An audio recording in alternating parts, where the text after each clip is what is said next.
very good morning to you and welcome to The Brief. You're with me, Nicola Dizoiza, and we take a look at your top trending stories for the day. Making headlines, President grants approval for Trade Union Advisory Committee. Capital Maharaja bags prestigious honour invited by the UN to Geneva. Monsignor Justin Bernard appointed new Bishop of Jaffna.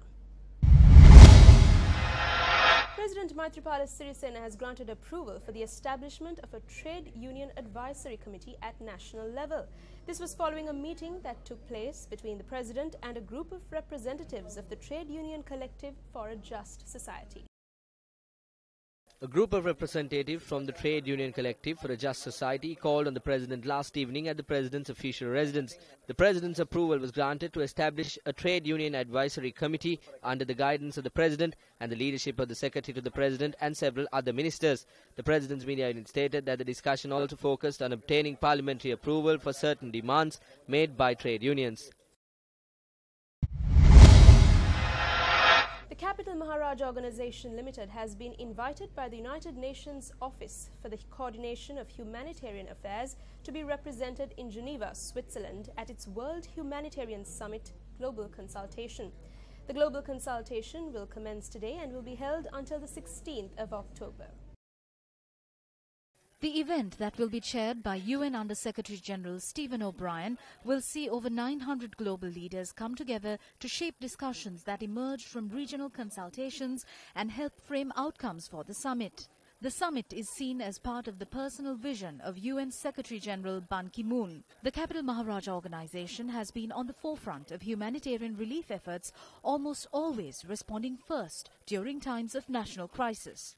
The UN sees the World Humanitarian Summit as an opportunity to broad-base humanitarian relief and response by bringing in all stakeholders to a single platform. The Capital Maharaja Organization, which was also represented at the recent UN regional consultations held in Tajikistan, will embody the sole Sri Lankan representation at the global consultation in promoting private sector collaboration on emergency preparedness and response, where it will examine action areas and recommendations that have emerged from consultations that have already taken place and showcase what can be done to influence the future.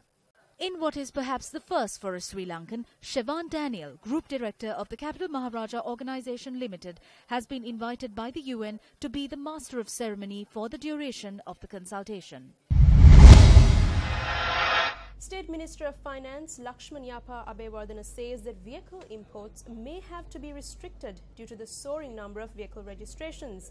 Official government statistics note that the number of vehicles imported during the first 9 months of this year have surpassed the total number of vehicle imports last year. In the past 9 months, 491,632 vehicles have been registered, an increase of 62,076 vehicle registrations compared to last year.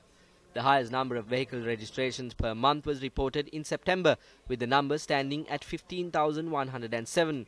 However, during the same month last year, only 4,893 vehicles were registered. Vehicle imports taking place at present do not favour this country.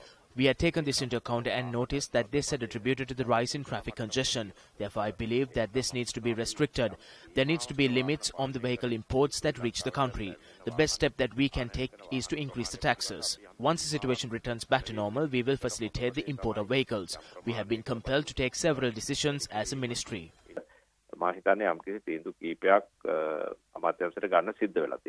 The depreciation of the Sri Lankan rupee compared to the US dollar and the valuation method introduced by the Sri Lankan government recently attributed to price of Japanese imports to soar by 700,000 to 1.8 million rupees. Monsignor Justin Bernard Nanapragasam has been appointed the new Bishop of the Diocese of Jaffna. The appointment was made by His Holiness Pope Francis. Monsignor Bernard Nanapragasam, who is also the Vicar General of the Diocese of Jaffna, takes over from Right Reverend Thomas Soundaranayagam. Born on the 13th of May 1948 in Karampan Kites, Monsignor Nanapragasam entered priesthood on the 24th of April 1974. Monsignor Nanapragasam was the rector of St. Patrick's College, Jaffna from 2002 to 2007. Well, that's a wrap of the brief for today. Thank you for joining us. For the News First team, I'm Nicola Dizoiza, reminding you to always be briefed.